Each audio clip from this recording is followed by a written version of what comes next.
प्रिय व्यूअर्स, हमारे दृष्टि PCS चैनल पर अब से हर रोज शाम 6 बजे राज्य विशेष करंट अफेयर्स देखना ना भूलें। धन्यवाद।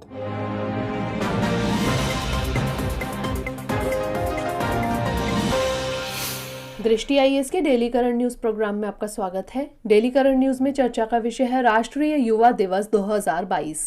हर साल 12 जनवरी को पूरे भारत में राष्ट्रीय युवा दिवस के रूप में मनाया जाता है। इसे स्वामी विवेकानंद की जयंती के उपलक्ष्य में मनाया जाता है। यह दिवस स्वामी विवेकानंद के विचारों को दर्शाता है कि कैसे युवाओं को अपने मूल्यों को कायम रखते हुए आधुनिक विश्व में भागीदार बनना चाहिए। गौरतलब है कि इस अवसर पर पुदुचेरी में 25वें राष्ट्रीय युवा महोत्सव का आयोजन किया जा रहा है।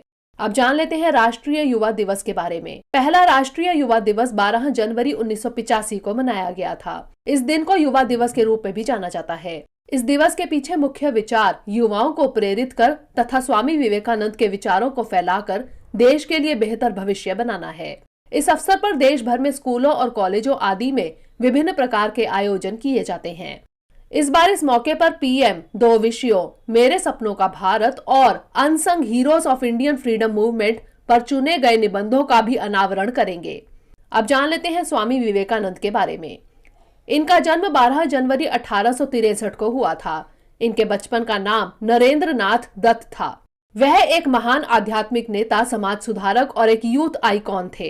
वह बाल विवाह और निरक्षरता को समाप्त करने के लिए समर्पित ब्रह्म समाज में शामिल हुए तथा महिलाओं और पिछड़ी जातियों के बीच शिक्षा प्रसार का कार्य किया। वे 19वीं सदी के प्रसिद्ध योगी रामकृष्ण परमहंस के प्रमुख शिष्य थे।